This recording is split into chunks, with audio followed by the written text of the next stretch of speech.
Pernahkah Anda merasa dekat dengan seseorang yang tampak baik, tapi justru perlahan merusak hidup Anda?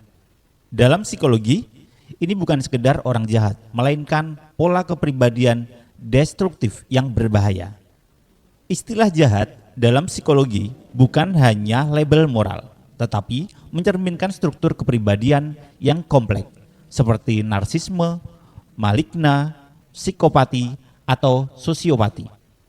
Yang berbahaya, mereka seringkali tidak tampak mengancam, justru sebaliknya, karismatik, menawan, dan mudah dipercaya.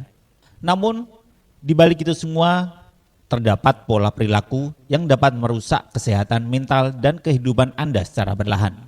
Mengenali tanda-tandanya bukan untuk menghakimi, tetapi untuk melindungi diri. Dan berikut ini adalah 11 tanda Anda sedang berhadapan dengan pribadi yang destruktif. Tanda yang pertama, tidak memiliki empati.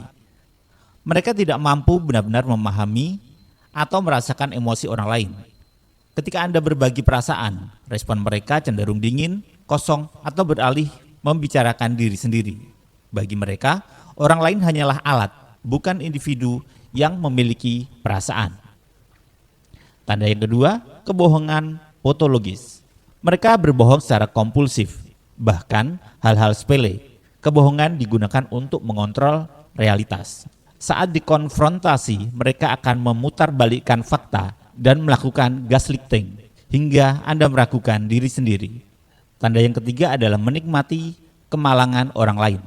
Mereka menunjukkan kepuasan tersembunyi saat orang lain mengalami kesulitan. Bahkan tidak jarang mereka menjadi penyebab konflik hanya untuk merasakan superioritas.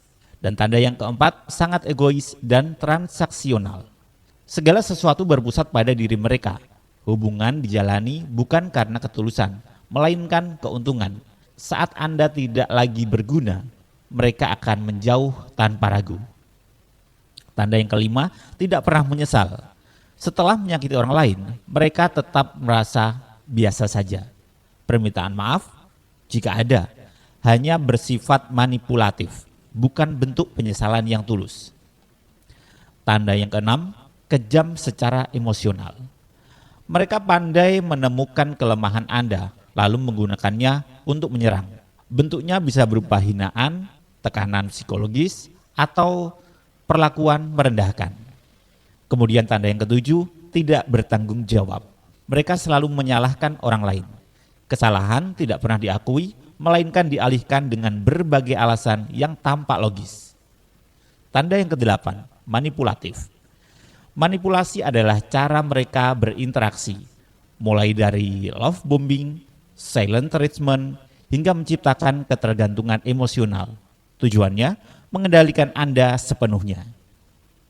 Lanjut tanda yang kesembilan, merendahkan secara halus.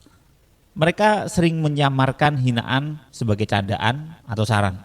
Tujuannya adalah menurunkan rasa percaya diri Anda secara berlahan. Dan yang ke-10, melanggar batas, boundaries. Mereka tidak menghormati privasi atau batasan Anda.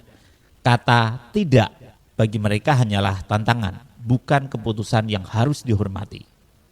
Dan tanda yang terakhir atau tanda yang ke-11, memiliki reputasi buruk yang konsisten. Jika banyak orang memberikan peringatan tentang seseorang, jangan abaikan. Pola perilaku jarang berubah dan Anda bisa menjadi korban berikutnya. Menghadapi pribadi seperti ini bukanlah pertarungan yang bisa dimenangkan dengan cinta, kesabaran, atau logika. Dalam banyak kasus, langkah paling aman adalah menjaga jarak atau bahkan memutus hubungan dengan mereka. Anda berhak atas hubungan yang sehat, aman, dan saling menghargai. Apakah Anda pernah mengalami situasi seperti ini? Karena pengalaman Anda bisa membantu orang lain lebih waspada. Jika konten ini bermanfaat, jangan lupa like, subscribe, dan aktifkan notifikasi agar tidak ketinggalan pembahasan mendalam lainnya. Terima kasih sudah menonton.